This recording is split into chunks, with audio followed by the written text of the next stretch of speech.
Hello students, welcome to RH chemistry. So ವಿದ್ಯಾರ್ಥಿಗಳೇ, ಯಾರ್ಯಾರು ಈ ವರ್ಷ KCET 2024 ಎಕ್ಸಾಮಿನೇಷನನ್ನು ಬರೀಬೇಕು ಅಂತೇಳಿ ಅಪ್ಲಿಕೇಶನ್ ಹಾಕಬೇಕು ಅಂತ ವೇಟ್ ಮಾಡಿದ್ದೀರಿ, ಅವರಿಗೆ 17ನೇ ತಾರೀಕಿನವರೆಗೆ ಅಪ್ಲಿಕೇಶನ್ ಹಾಕೋದಕ್ಕೆ ಬಿಡೋದಿಲ್ಲ ಅಂತ ಹೇಳಿದರು. ನಾಳೆಯಿಂದ ಬಿಡ್ತೀವಿ ಅಂತ ಹೇಳಿದ್ದಾರೆ. ಆದರೂ ಕೂಡ ಇವತ್ತು ಲಿಂಕ್ ಆಕ್ಟಿವೇಟ್ ಆಗಿತ್ತು. ಆದ್ದರಿಂದ ನಾನು ಏನು ಮಾಡಿದೆ ಅಂತ ಅಂದರೆ, ಈ ಒಂದು ಲಿಂಕನ್ನು ಯೂಸ್ ಮಾಡಿಬಿಟ್ಟು ಕೆಲವು ವಿದ್ಯಾರ್ಥಿಗಳ ಅಪ್ಲಿಕೇಶನ್ ಹಾಕೋದಕ್ಕೆ ನಾನು ಸ್ಟಾರ್ಟ್ ಮಾಡಿದೆ. ಬಟ್ ಸ್ಟಾರ್ಟ್ ಮಾಡಿದಾಗ ಕೆಲವೊಂದಷ್ಟು ಮೇಜರ್ ಪ್ರಾಬ್ಲಮ್ಗಳು ನನಗೆ ಗೊತ್ತಾಗ್ತಾ ಇರುವಂಥದ್ದು. ದಯವಿಟ್ಟು KE ಅವರು ಈ ಒಂದು ವಿಷಯಗಳ ಬಗ್ಗೆ ತಮ್ಮ ಕ್ಲಾರಿಫಿಕೇಷನನ್ನು ಕೊಡಬೇಕು. ಮತ್ತು ಈಗ ನಾನು ಹೇಳೋದಕ್ಕೆ ಹೊರಟಿರುವಂತಹ ವಿಷಯಗಳನ್ನು ನೀವು ಕೂಡ ಫೇಸ್ ಮಾಡಿದರೆ, ಅಪ್ಲಿಕೇಶನ್ ಫಾರ್ಮನ್ನು ಹಾಕಬೇಕಾದ್ರೆ ಫೇಸ್ ಮಾಡಿದರೆ, ದಯವಿಟ್ಟು ನಾಳೆಯ ತನಕ ವೇಟ್ ಮಾಡಿ. ಸೊ ವೇಟ್ ಮಾಡಿಬಿಟ್ಟು ಇನ್ನೊಂದು ಸಾರಿ ಟ್ರೈ ಮಾಡಿ. ಆವಾಗಲೂ ಸೇಮ್ ಪ್ರಾಬ್ಲಮ್ ಏನಾದರೂ ಕಂಟಿನ್ಯೂ ಆದರೆ KE ಅವರಿಗೆ ಕಾಲ್ ಮಾಡಿ, ಕಾಂಟ್ಯಾಕ್ಟ್ ಮಾಡಿ, ಮೇಲ್ ಮಾಡಿ, ಒಟ್ಟಿನಲ್ಲಿ ಸೊಲ್ಯೂಷನನ್ನು KE ಅವರು ಕೊಡಲೇಬೇಕು. ಹಾಗಾದರೆ ಮೇಜರ್ ಆಗಿ ಏನು ಪ್ರಾಬ್ಲಮ್ ಆಗ್ತಾ ಇದೆ ನೋಡಿ. ನೀವೇನು ಮಾಡ್ತೀರಿ, ಇಲ್ಲಿ ಇದನ್ನೆಲ್ಲ ಸೆಲೆಕ್ಟ್ ಮಾಡ್ತೀರಿ. ಸೊ ಇಲ್ಲಿ ನ್ಯೂ ಯೂಸರ್ ಸೆಲೆಕ್ಟ್ ಮಾಡ್ತೀರಿ. ಇದು ಮಾಡಿದ ಮೇಲೆ ಇಲ್ಲಿ ಕೆಳಗಡೆ ಹೌದು ಅಥವಾ ಇಲ್ಲ ಅಂತ ಹಾಕಿ, ಸೊ ನೀವು ನಿಮ್ಮ PUCಯ ಅಥವಾ ನಿಮ್ಮ 10th ಎಲ್ಲ ಡೀಟೇಲ್ಸನ್ನು ಫಿಲ್ ಮಾಡ್ತೀರಿ. ಕರ್ನಾಟಕದವ್ರದ್ದಾದರೆ ತಾನೇ ಫೆಚ್ ಆಗ್ತದೆ. ಇಲ್ಲ ಅಂತ ಕ್ಲಿಕ್ ಮಾಡಿದರೆ ಇಲ್ಲಿ CBSE ಅವರಿಗಾದರೆ ನೀವು ಅದನ್ನು ಟೈಪ್ ಮಾಡಬೇಕು. ಹೆಸರು, parents name, father name, mother name, date of birth type ಮಾಡಬೇಕು. ಅದಾದಮೇಲೆ ನೀವು ಸ್ಯಾಟ್ಸ್ ನಂಬರನ್ನು ಆ್ಯಡ್ ಮಾಡಬೇಕು. ಇಲ್ಲಿ ಮೇಜರ್ ಪ್ರಾಬ್ಲಮ್ ಇರೋದೇ ಈ ಒಂದು ಕೇಸಲ್ಲಿ. ಸ್ಯಾಟ್ಸ್ ನಂಬರ್ ಎಂಟರ್ ಮಾಡಿದಾಗ ಏನು ಪ್ರಾಬ್ಲಮ್ ಆಗ್ತಾ ಇದೆ ಅಂತ ಅಂದರೆ, ಫಾರ್ ಎಕ್ಸಾಂಪಲ್ ಈಗ ನೋಡಿ, 10th ಮಾರ್ಕ್ಸ್ ಕಾರ್ಡಿನಲ್ಲಿ ನನ್ನ ಹೆಸರು ರಾಘವೇಂದ್ರ L ಹೆಗಡೆ ಅಂತ ಇದೆ. ಕರೆಕ್ಟಾಗಿ ಅರ್ಥ ಮಾಡ್ಕೊಳ್ಳಿ, ರಾಘವೇಂದ್ರ L ಹೆಗಡೆ ಅಂತ ಇದೆ.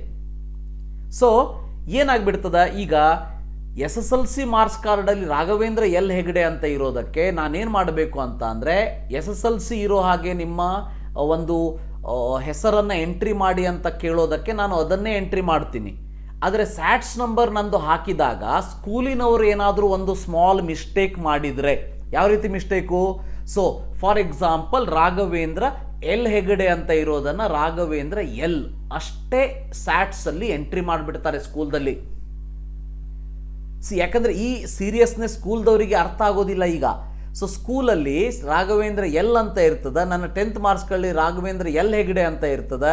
ಆವಾಗ ಯಾವ ರೀತಿ ಒಂದು ಪಾಪಪ್ ನಿಮಗೆ ಕಾಣಿಸ್ತಾ ಇದೆ ಅಂತ ಅಂದರೆ, ಈ ರೀತಿ ಒಂದು ಪಾಪಪ್ ಮೆಸೇಜ್ ಬರ್ತಾ ಇದೆ.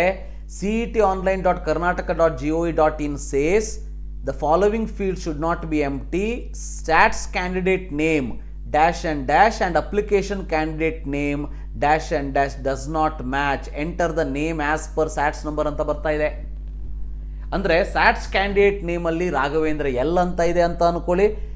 ಅಪ್ಲಿಕೇಶನ್ ಕ್ಯಾಂಡಿಡೇಟ್ ನೇಮಲ್ಲಿ 10th ಮಾರ್ಕ್ಸ್ ಕಾರ್ಡಲ್ಲಿದ್ದ ಹಾಗೆ ರಾಘವೇಂದ್ರ L ಹೆಗಡೆ ಅಂತ ನಾನು ಎಂಟರ್ ಮಾಡ್ತೀನಿ.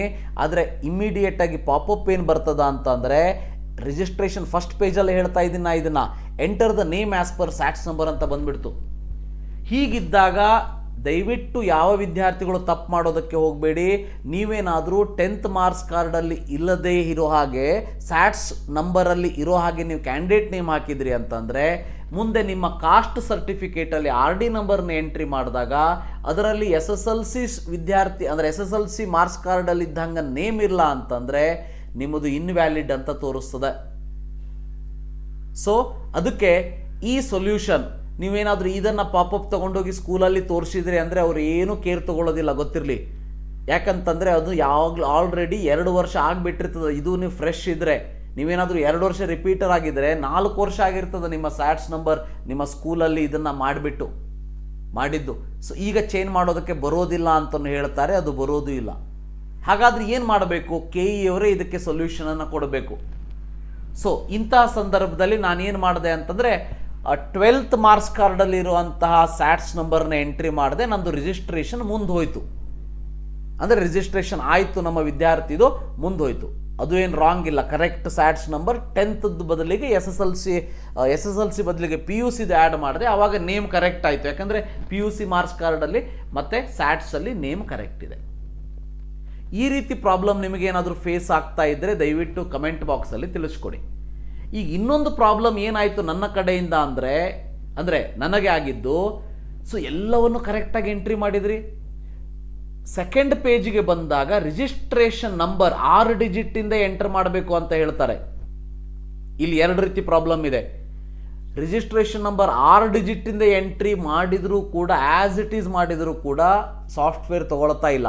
ಮೇ ಬಿ ನಾನು ಇವತ್ತು ಟ್ರೈ ಮಾಡಿರೋದಕ್ಕೆ ಈ ರೀತಿ ಬರ್ತಾ ಇರ್ಬೋದು, ನಾಳೆ ಹೊತ್ತಿಗೆ ಈ ಪ್ರಾಬ್ಲಮ್ ಸಾಲ್ವ್ ಆಗ್ಬೋದು. ಆದರೆ 12th ಡಾಟಾ ಪ್ರಕಾರ the 12th data not found as per your registration number ಅಂತ ಬರ್ತಾ ಇದೆ. As it is marks card ಮುಂದಿಟ್ಕೊಂಡು ಎಂಟ್ರಿ ಮಾಡ್ತಾ ಇದ್ದೀನಿ ನಾನು, ಆದರೂ ಈ ರೀತಿ ಬರ್ತಾ ಇದೆ ಅಂದರೆ KEA ಸಾಫ್ಟ್ವೇರಲ್ಲಿ ಏನೋ ಪ್ರಾಬ್ಲಮ್ ಆಗಿದೆ. ಈ ಪ್ರಾಬ್ಲಮನ್ನು KEA ಅವರೇ ಸಾಲ್ವ್ ಮಾಡಬೇಕು. ದಯವಿಟ್ಟು ನಿಮಗೂ ಈ ರೀತಿ ಫೀಲ್ ಆದರೆ ಅಥವಾ ಫೇಸ್ ಮಾಡಿದರೆ ಸೊ ನೀವು KEA ಅವರಿಗೆ ಕಾಂಟ್ಯಾಕ್ಟ್ ಮಾಡಿ. ನಾನು ಕೂಡ ನನ್ನ ಕಡೆಯಿಂದ ಮೇಲ್ ಹಾಕೋದಾಗಲಿ ಕಾಲ್ ಮಾಡೋದಾಗಲಿ ಟ್ರೈ ಮಾಡ್ತೀನಿ.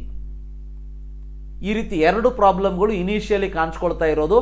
ಈ ರೀತಿ ಕಾಣಿಸ್ಕೊಂಡಿರೋದಕ್ಕೆ ನನಗೆ ಅಪ್ಲಿಕೇಶನ್ ಫಾರ್ಮ್ ಮುಂದೆ ಹಾಕೋದಕ್ಕೆ ಆಗಲೇ ಇಲ್ಲ. ಆದರೆ ಈ ಒಂದು ಟ್ಯಾಬ್ ಈ ವರ್ಷದ ಫ್ರೆಶ್ ವಿದ್ಯಾರ್ಥಿಗಳಿಗೂ ಈ ರೀತಿ ಕಾಣಿಸ್ತಾ ಇದ್ದರೆ ಯಾವುದನ್ನು ಎಂಟ್ರಿ ಮಾಡಬೇಕು ಅನ್ನೋದು ದೊಡ್ಡ ಡೌಟ್ ಇದೆ. ಯಾಕಂದರೆ ರಿಜಿಸ್ಟ್ರೇಷನ್ ನಂಬರ್ ಫ್ರೆಶ್ ವಿದ್ಯಾರ್ಥಿಗಳಿಗೆ ಹಾಲ್ ಟಿಕೆಟ್ ಬಂದ ಮೇಲೇ ಸಿಗುವಂಥದ್ದು.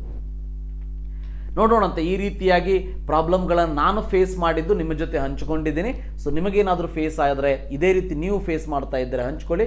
KEA ಅವರ ತನಕ ಇದು ತಲುಪಲಿ. KEA ಅವರು ಇದಕ್ಕೊಂದು ಸೊಲ್ಯೂಷನನ್ನು ಆದಷ್ಟು ಬೇಗ ಕೊಡುವ ಹಾಗೆ ಆಗಲಿ. Thank you. Have a nice day.